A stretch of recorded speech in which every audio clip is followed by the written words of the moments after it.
Is this, before we start, is this media day or coach's day?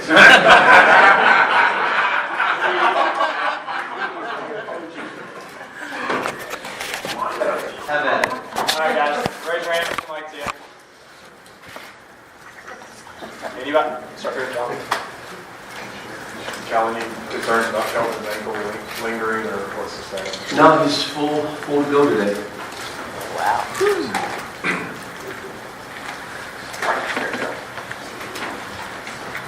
Now, I know you were talking about the senior anniversary, and you published the notes from your very first press conference.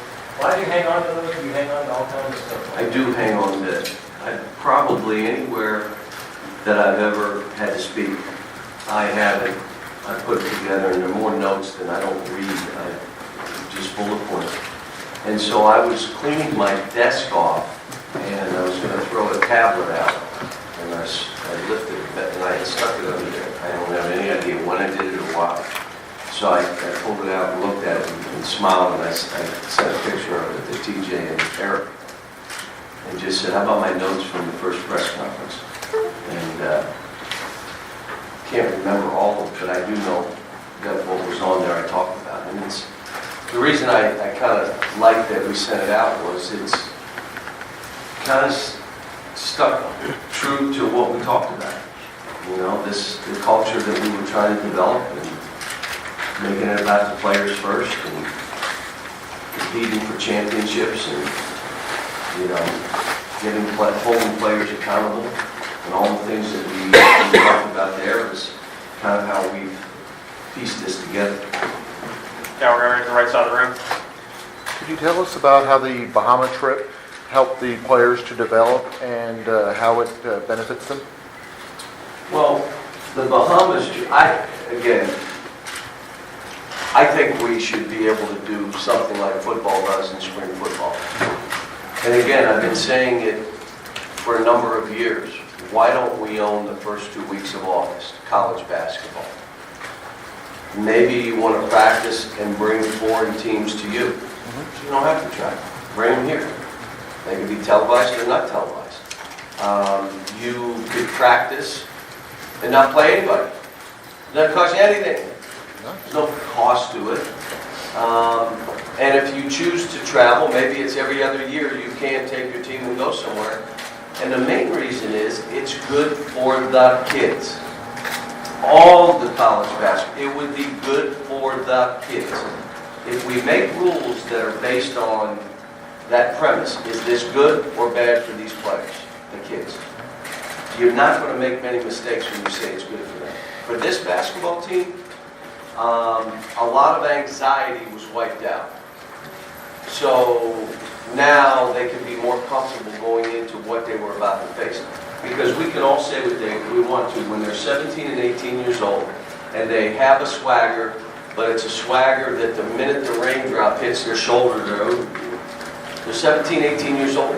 To be able to go down there and do what they did, to share, to play together, to know that everybody is going to be involved in this, I think it helped. It did put us ahead more than I want to be. You guys know that if heard me talk, I don't want us to look like it's January in November, because you can't get better. Your team can't keep improving.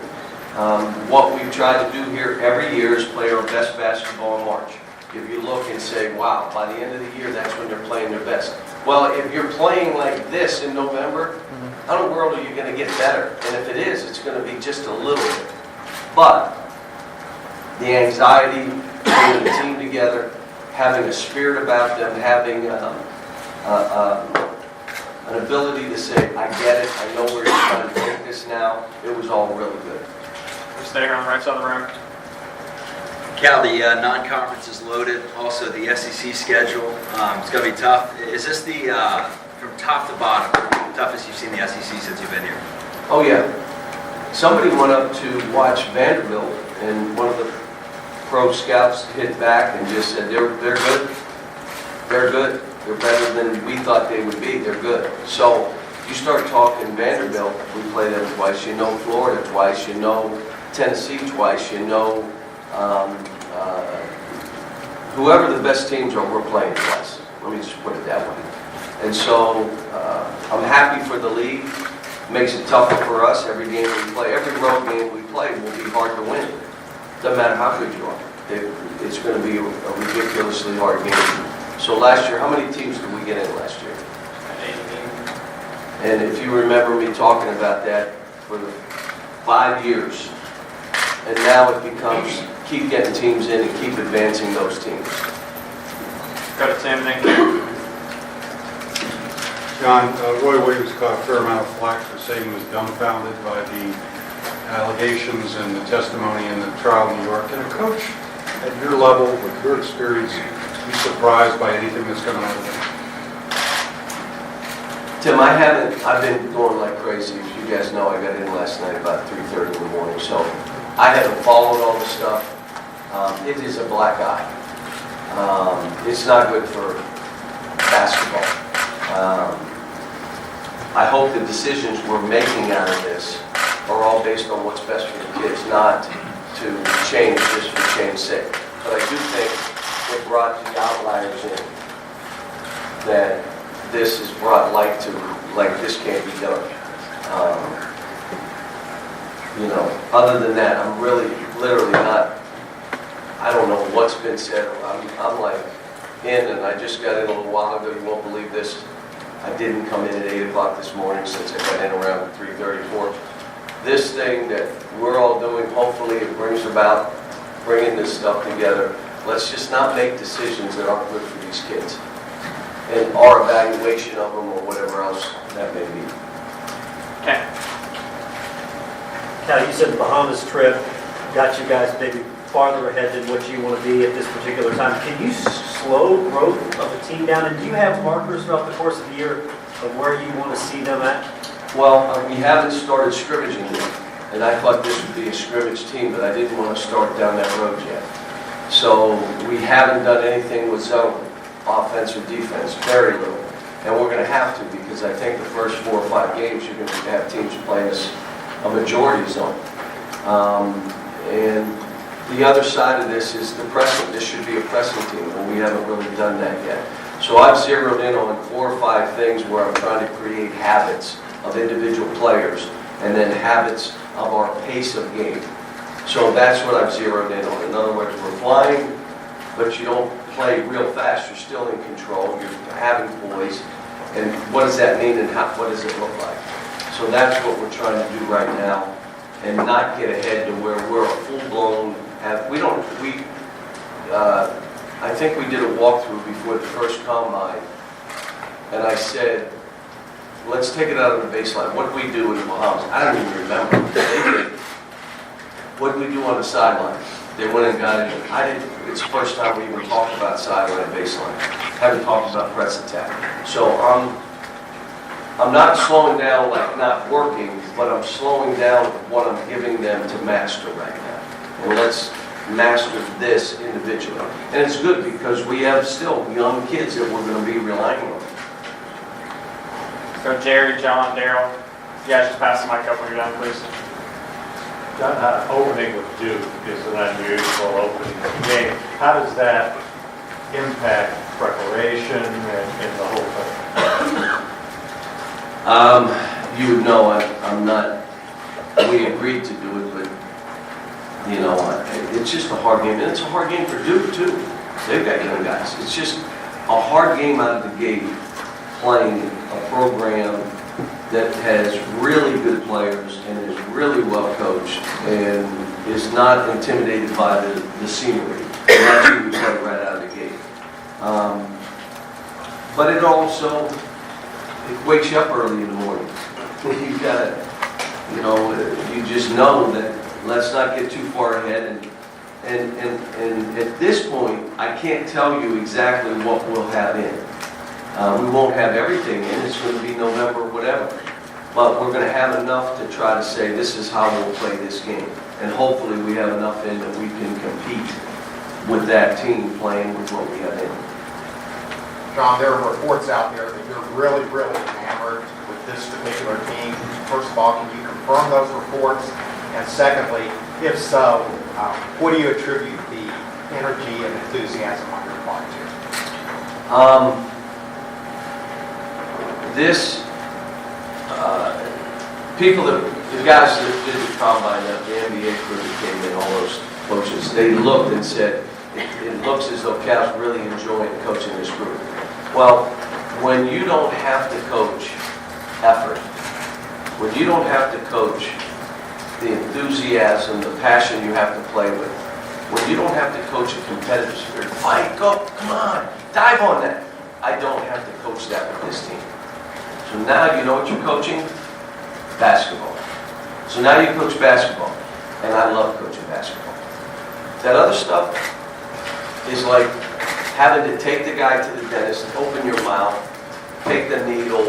I mean, it's painful for them and it's painful for me. This is going to hurt me much more than it hurts you. But the reality of it is, when you're coaching basketball and they're trying to do what you're asking them to do, and they're literally, these dudes are like, we're having to kind of get in between, like stop, you know. But after it's over, they're great. But that's what you look, fight like heck on this court, make each other better, compete. You try to beat him every day, he's trying to beat you every day. If he's beating you, you better get in the gym more, because eventually he's going to leave you in the dust. Yet when it's over, we're all together, we're family. And that's how they've been doing it. So yeah, I am excited that way. We need a couple guys, and I don't know who they're going to be those separators, to be those catalysts. Who is going to be that guy? No one knew it would be Shea last year. No one knew, I didn't know. And so it develops, and we all know why it was Shea. He was here at 7 in the morning shooting, he watched video of himself and other people. He was in the weight room, he was unbelievable. He never missed a class, never missed a tutor, did everything he was supposed to, was wired to say, I just got to get better. And he makes himself a lottery pick, and it looks like he started for the Clippers. What? They were like, who is this kid? He's long, he's pretty good. Where is he from? Who was he? And now all of a sudden he does that. Well, guess what? Now we got 6 or 7 guys in the gym. I did say when we got off the plane to Kenya, I doubt if anybody's in there at this time, because it was really late. But at 12 o'clock, 11 o'clock, if you drive by, those lights will be on out there. Those guys are in there. I don't know, sometimes it's fear, I'm not good enough, or sometimes it's a chip on my shoulder, I'm going to prove that I'm better than everybody thinks. Sometimes it's just a competitive spirit that it's a habit you have. You want to see how good you can get, and you know, we try to recruit it. You know, this thing, you know, John Wall and Eric Bledsoe coming together was the start of that. Even DeMarcus coming when we had big guys here with my first year. It proved that, look, I don't care who's here, we can play together, we can do this. Plus we'll get better because we're playing against each other. Then you had Brandon Knight, who would be in the gym at 11 o'clock at night in January. What are you in here for? I had the guy holding the rope, and he's running with the rope around his waist. The guy's holding him, and he's sweating. What are you doing? He said, Dad, I just wanted to get a workout in. Why didn't you do it early? I had chemistry, and I wanted to make sure I was studying for the test tomorrow. You're leaving in 3 months. But he brought that here. Plus, he was a straight A student. And then the kids, I don't know, it was great. Somebody showed me there was an article out about the kids talking about how we approach them. That it's not, you're going to start, you're going to be the face, you're going to be the best player. Every shot's going through. We're going to showcase you. You're going to be this. You're going to be the one they look back to 30 years from now and say, you built this park. We don't do any of that. I've said it publicly. I've said it. And now all of a sudden they did it, and they each individual guy separately, and it kind of came back with what we do. Now you may ask, why would you give out trade secrets? Would you ask that? Why would you tell them what you're doing? Who else would be stupid enough to recruit that way? To tell them it's going to be really hard. We're going to have really good players. I can't give you anything. You're going to have to earn it. I don't know. I mean, are you good enough? If you're not good enough, you shouldn't do that. If anybody else wants to go down that route with us, I'd say have at it. Let's go. But that culture has been built here. And it was fun to see every guy, because I can remember the home visits. Even, they talked about Reed. My comment to Reed, you averaged 20 points last year. How are you going to be if you're averaging 13 or 14 or 12? You averaged 10 rebounds last year. Can you average 12? Here's where you got to work. You come here, here's what we're going to do to try to help you. Can I just say this? That's why we don't get everybody we recruit. It's exactly why we don't get everybody we recruit. Some kids want to know it's guaranteed that they've got this spot. We just don't do it. And I would hope to think that's why we have the guys that we have. They came here, they want this challenge. Daryl and Larry. Now, in the Bahamas, you said you haven't had a chance to do any individual read. I was wondering how that's going, how much has changed this game this season? Well, first of all, I got to tell you, he was a little bit heavy. I don't want to say heavy. He's big boned. He was 262 pounds. And I said, you got to lose 20 pounds. We got to get you quick. You remember down in Bahamas where you caught it, you would gather, and then he couldn't get it to the rim and, try to play the bully game. Well, if you watch him now, he's getting away from that. He did jumping drills, and he was jumping above the square. You know that thing over the rim, that square? He was above the square, standing flat-footed.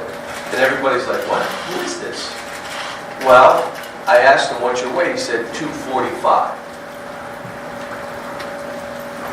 I said, maybe we try 5 more.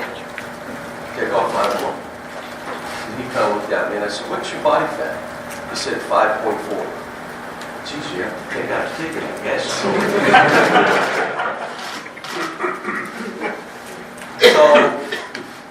he is one that listens to everything I say, is focused in on what I'm doing, and then tries to take it on the court. He's not trying to take over this team. That's not what he's doing. He's trying to get his stuff right. And I think what he'll end up doing is, as he becomes what he's trying to do and the vision that we have of him, that, and I'm not trying to make him a two-guard. He is who he is. There were 4 or 5 things that I thought, for you to be what you're trying to do, this is what they've got to see when they watch you. Over to Larry.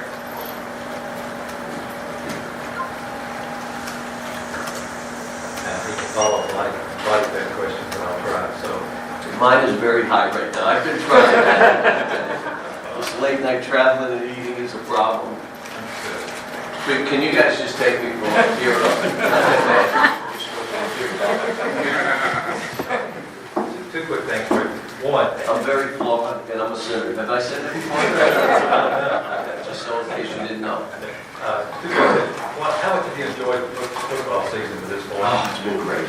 And Can I say this? I called Mark after the Texas A&M game. And if you're a coach, when you lose, don't call me and tell me it was good. I don't want to hear that. And if I see somebody on my phone, and I know that's what they're going to try to do, I hit the eat poop button. Okay? So I text to Mark what I saw, that the first touchdown they scored was, okay, your defense I thought balled, but they were on the field too long. It wasn't your best game, and you still went to overtime with a chance to win. Incredible. Best thing, the culture, everybody was mad and angry. Do you remember where 2 years ago we'd be sad, disappointed? It wasn't no sad now. Everybody, their staff was mad, their players were mad, our fans were mad. The culture has just changed in football. The best thing that came out of it was Benny.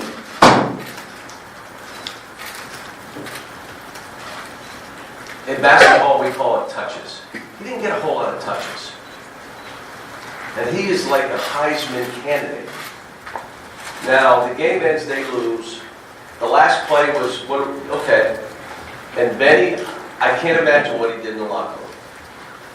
But I know this, in front of the media, he said everything the right way because he was thinking about his team. That is big. Big when you're a Heisman candidate and you don't get the touches and the team loses. Because the kid wants a win. And he knew if I had the ball, give me the ball twice. In that situation, I don't care. Let the lineman fall down. But he never said a word.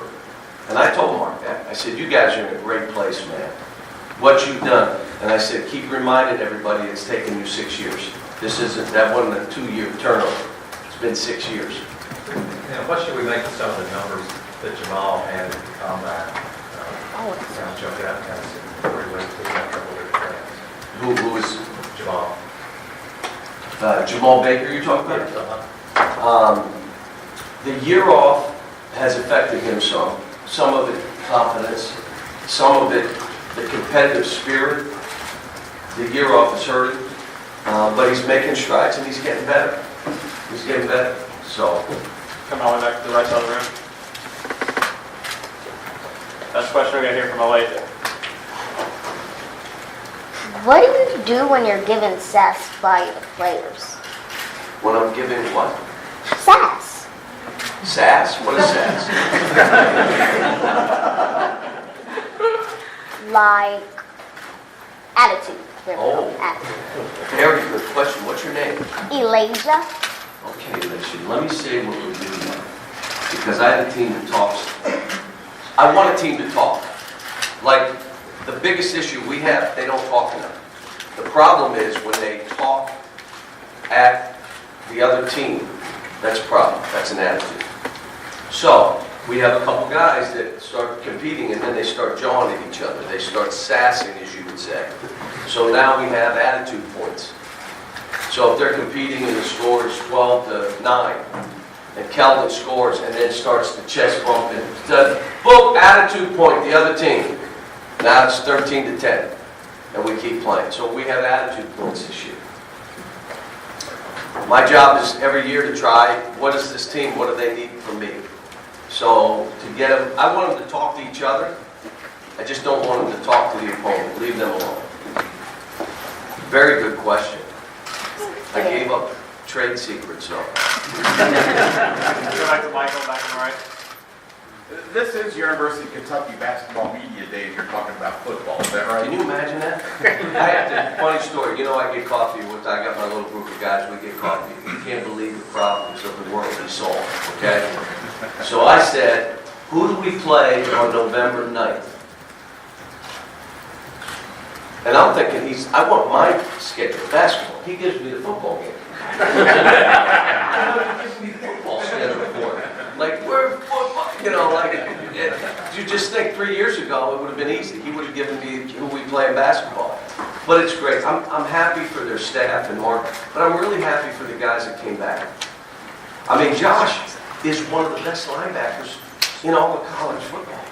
The guy is ridiculous. I mean, I love the fact that those veterans have got to prop up maybe our quarterback a little bit, maybe some of the guys on the defensive side, back, you got to prop them up and help them. But what he's done, what Mark has done, and what Benny and Josh and the guys have done to change the culture.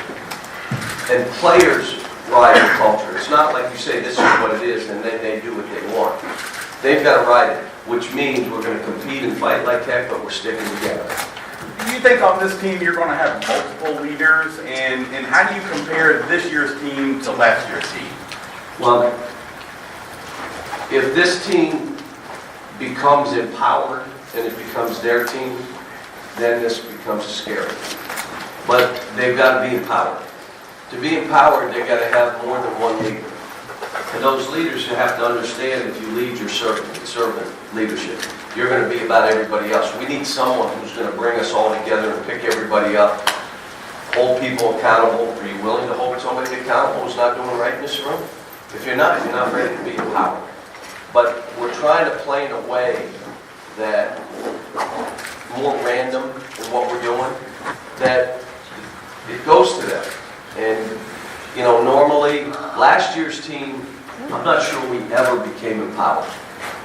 I mean, it was not, we became a better team by the end of the year, but I'm not sure they ever became empowered where they thought it was their team. They looked at me or the staff for too much. One of the reasons I didn't coach in the Bahamas was because I didn't want them thinking about me, think about each other. Let the coaches stand up. Plus, I wanted to see if maybe I could do that this year. I'm not sure. We'll go I Gary, would be good in the seats looking down. we'll go Gary, John, Jared, guys, just pass the mic back here, Jeff, please. Where have you seen the impact of what the scouts told BJ to really pay off in this game? Well, here's what they loved. They loved his body. They loved his motion, movement. They loved his competitive spirit. They loved that we made him guards in front of them where he could see it. Now they're saying he's got to get more consistent skill-wise. And there's one way to do that, and that's getting the gym. The message I'm giving this team more than any, your consistency builds your confidence, not me. If you're not consistent, doesn't mean you make every shot, but you shoot them the same way. Well, how do you get to that point where every golf swing looks exactly the same? You just go on the golf course and start playing, you get on the golf tee, you get into the tee box, you go and you say, I'm at the driving range and I'm going to hit 1,000 balls. Basketball's no different. How do you get to where you're consistent? As a ball handler, you can't, every once in a while, the ball gets away from you in the left hand. Well, you're not going to be consistent. So, if you're not consistent, you're not going to be confident. And I'm just, PJ, we're on it. Here's what we want you to look like. Now, this is what you're working toward. You know, I'm loving, just so you know, EJ has been okay until the NBA scouts came. He played out of his mind, like shooting hooks, blocking, like, who was this guy? And they were all intrigued by him. And I, you know, obviously, so when the scouts are here, you decide to play a little bit. But Nick is better. Reed is way better. Ashton and Reed are probably the most improved on the team since they've come to campus. Emmanuel, guys loved him. Quade, they see the body change, that he's better. And then Kelvin did not play the second day of the combine.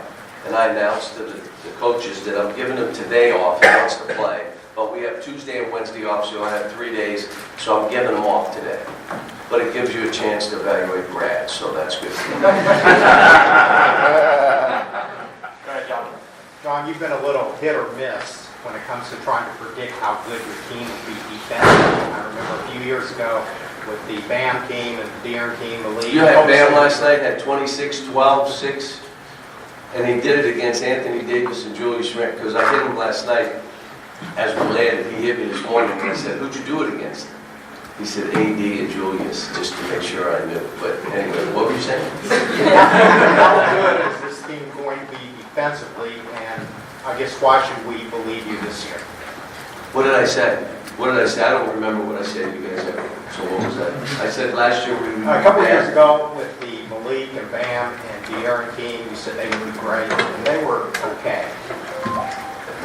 Could have been in the Final Four with okay. Let me say this, if we're that good, I probably would be happy, but go ahead. Yeah, John, you sort of touched on Nick Richards a few minutes ago, but let me segue off of that and ask you, the improvement he's made, that everybody sees he's makes an improvement, how does that impact your team? It's big, it's big. He's still, see, they're competing against each other. He was going against Reed, so he was getting like just, you know, you're getting smacked, hit, elbow, knee. And then he started worried about him so much he wasn't blocking enough shots. Second thing is we have done no post-up until the day Monday. And then I left Tuesday, Wednesday, and back here today. We're going to do post-up. So we've not thrown the ball to the post much. Now we're starting to. So Nick looked really good. He had left jump hooks to right jump hooks. He's better because he's more confident in himself. And the first raindrop that hits him isn't going to have him. Last year, the first thing that went wrong, second thing you knew, look at him, his eyes are down, he wasn't confident in himself. Now he is. And again, to hit on the defense, Ashton is a pit bull mauler on the ball. You can play he and Emmanuel together. Tyler's better than I thought defensively. I thought Kelvin would be better than Tyler defensively. I'm not sure of that. And our big guys can guard guards. So we can switch everything. We can scramble around. We can still press, there's a lot of stuff we're gonna be able to do. Right now, I'm just trying to make them so you can guard your man, and guard one other guy when you're guarding your man. Let's keep the ball out of the lane, let's contest shots, and when we close out, let's make sure we stay in front of tough twos. No layups, no lobs, tough twos. And that's where I'm trying to get mentality. And so, we haven't moved to where we should be. But, I wish we blocked more shots, because the best teams that I've coached would block shots. That's what made us what we were. Maybe we will when we're not playing against each other. Jerry, then Tim, then Ken. I've got a two-parter, again, I'll go back to Duke in the opening game. Is that a good thing in terms of getting the guys' attention? You're not easing into this thing right off the bat. And I'm wondering, come March, is an opening game, no matter what happens, how significant would it be by then? I would say that game will be just another game for us at that point. Unless we win, then it's huge. Huge game. But the reality of it is so early, it's a game where we'll learn about where we are at that point. And so will they. Where are they and where they need to go. But you'd have to ask the guys. I mean, I'm not sure, like, what would Reed think about playing Duke? I don't. What would these young kids think about playing Duke? There's not, you know, the rivalry's probably because we're two good programs, but I don't see, you know, I just hate it. It didn't matter if it was Duke or whoever was playing them that early. What does it mean in March? I don't know. I bet you we beat both of us because we're so young. We'll be totally different teams by the time we play in March. It was kind of like playing UCLA here. And by the time we played in Memphis, we were a totally different team. And we could play different. We had figured ourselves out. We weren't, you know, a bunch of young kids then. John, if a shoe company wants to pay a college player $100,000, is there a reason why that's morally wrong, or is it just that it's against NCAA rules? If a shoe company wants to pay a player $100,000 while he is in school? Yes. Well, let me go farther, Tim. What about if they're in high school? What would you think of that? I don't have a problem with it. It's an American system, isn't it? Capitalism. Are we're in China? No, we're in America. Right. The problem with this is that I don't want this to lead to... I think every kid owns their name and likeness. I've said it for years. They own their name and likeness. That's the issue right now. The Olympic model would allow some of that. I think that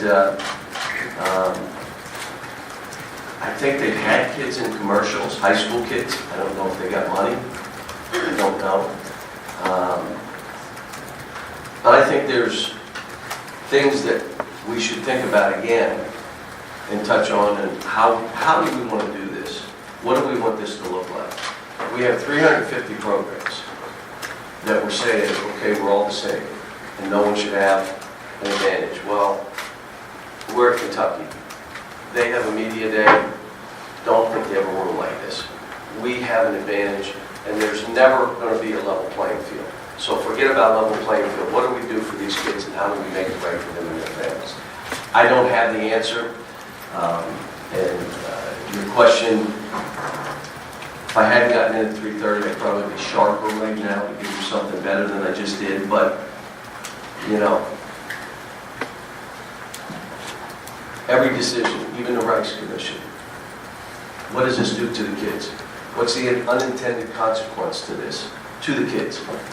This game, this university, this athletic department, this basketball program, whatever decisions they come up with and make this better, we'll be fine.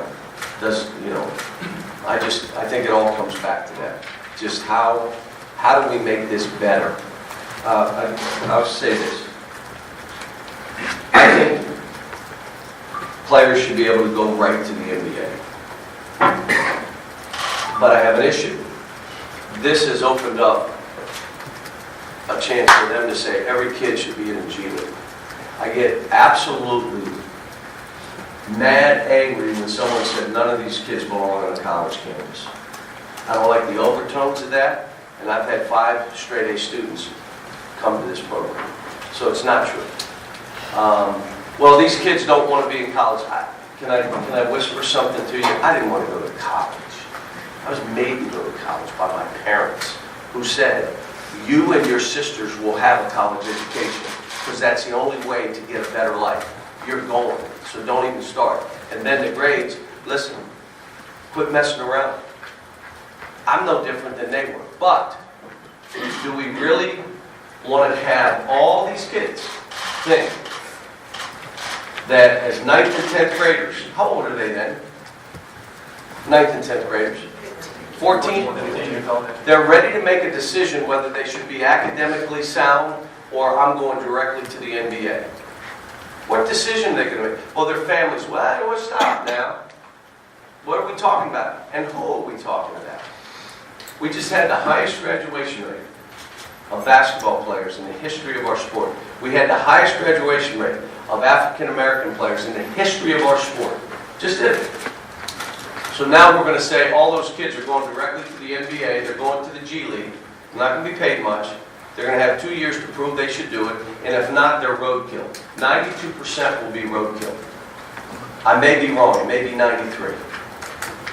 Roadkill. What do we do with all those kids? Where are all those kids from? How are we, that's the unintended, what? The NBA really is worried about government help and you're not. You didn't make it. That was your choice to do this. You're out. My thing is, every year there's probably 3 or 4 or 5 kids that could go directly to the NBA. Kobe, LeBron, Kevin Garnett. Tracy was close. Go ahead. He's in the Hall of Fame, so you're probably right. So name, but there's probably 3 or 4 a year that could go directly to the NBA and be paid $15, $16 million, and if they don't make it, fine.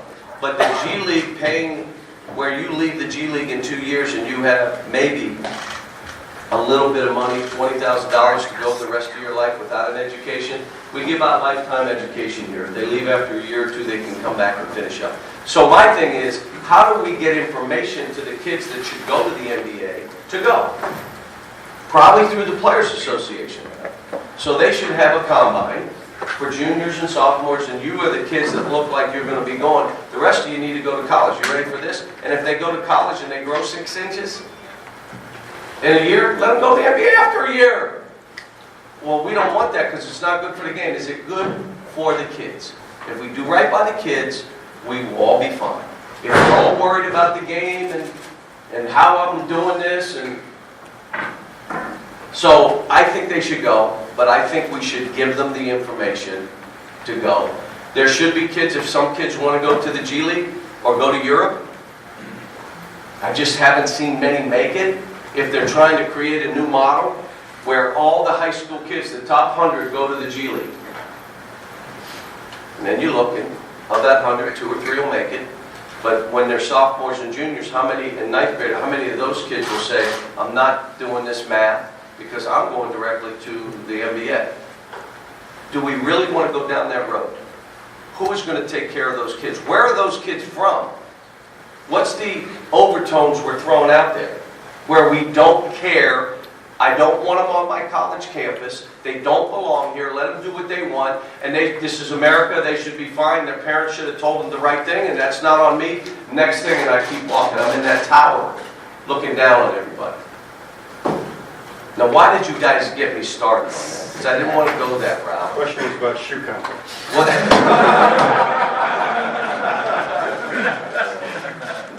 I've been at meetings, and I've said, with all due respect to the people in this room, and there were NCAA coaches and different groups, I said, I have to speak my mind so I can sleep at night.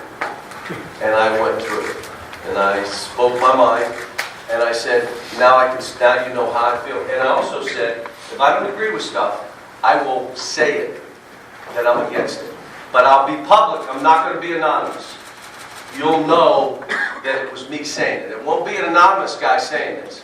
And they said, just give us a chance to let this stuff work. And I said, I will. I will. But I do know I don't like the overtones, I don't like the direction, I don't like that what's being said about these kids who, how many kids, Tim, last thing on this two contract stuff, how many kids went to college with the idea they were staying 1 year? A lot more than do. And they ended up staying 4 and getting a college degree. That is awful.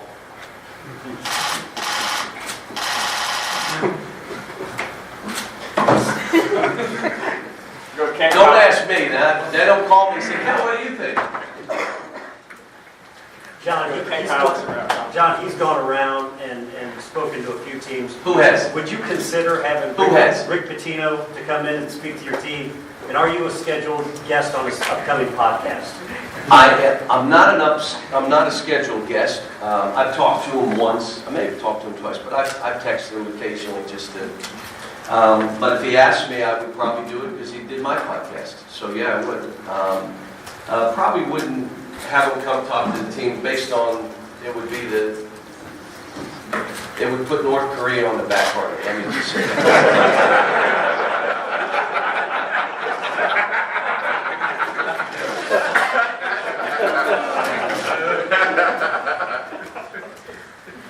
You can tell I didn't see you last night. Okay, Kyle. Cal talked to your dad, Seth Greenberg, yesterday, and he said that from being around you, he feels like you think this team reminds you a little bit of some of your old UMass teams, your old school type of teams. In what way? If that's true, in what way? The hardest thing to teach is a competitive spirit and a fight that they're consistent with, and a culture of I'm going to compete to get better. I'm going to be responsible for myself to get better, and this team has it. Now, my UMass teams were that way, and they all had a chip on their shoulder. UMass, because we were UMass, and, people, they never really got their due, the players felt. This team kind of feels that way, but I had those kids for 3 and 4 years when I was there. So I was coaching the same team.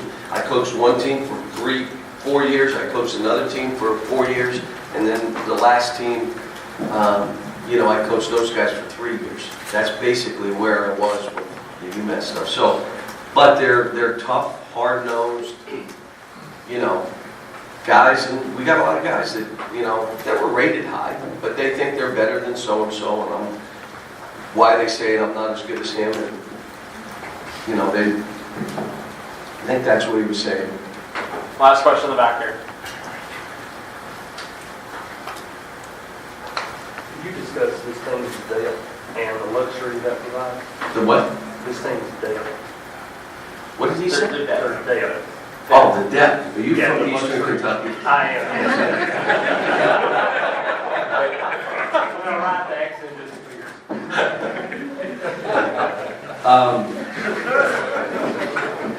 It was a long night, folks.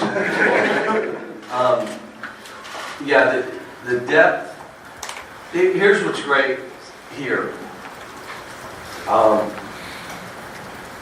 Numbers don't matter here. They haven't. You don't have to average 25 points and 20 rebounds to really do something. I think Trey Lyles averaged 7 points and 5 rebounds and was a lottery pick. I mean, Dan Wharton averaged 3 points and was a first rounder. I mean, they don't matter here. It's can you play? So a group of guys can come together and be comfortable in their own skin, knowing in 21 minutes,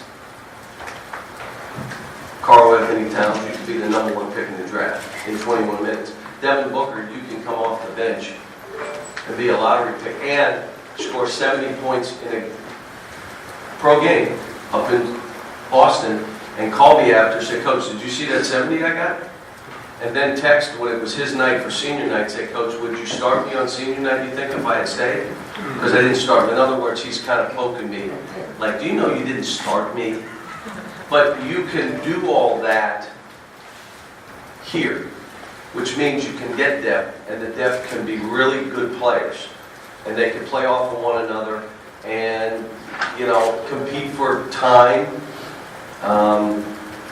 And I keep coming back to all these guys. Your consistency is going to build your confidence. There's only one way to be more consistent, get in the gym. And not get in the gym and shoot tip-toe shots, get in the gym and work. You don't need to be in there 5 hours, but go in for 45 minutes and get a great workout, shooting workout in. Work on your skill set, work on your ball handling. Away from us, you don't need us to do that. So this team has depth. We don't have 12. You remember we had 12 guys? And 11 and 12 were Dom and Derek. Think about that team. They were 11 and 12. Was that the team that went 138-0? I mean, that's depth. This has 10 guys, maybe 9 have separated themselves. It may go to 8, depending on, because until you put it the game, jersey on the back, throw it up, you just don't know. All right, folks. Thank you. 2 quick announcements before we go to the players. I hope you guys have read the emails that were sent out. There was also a hard copy of those with the drastic changes to the parking and where you enter this year. Please review that. You guys, if you're coming to games, it'll be in the Langley Garage this year. It'll be on Broadway. Please take a look at that map. Second thing is, if you happen to sit on the opposite side facing the bench press row, we are working through an easier way to get downstairs this year. We're going to have a freight elevator the first couple games. We'll get with the folks that are over there to show you exactly where it's at, okay? All right? Got it? You guys want to follow us? We'll head into the gym.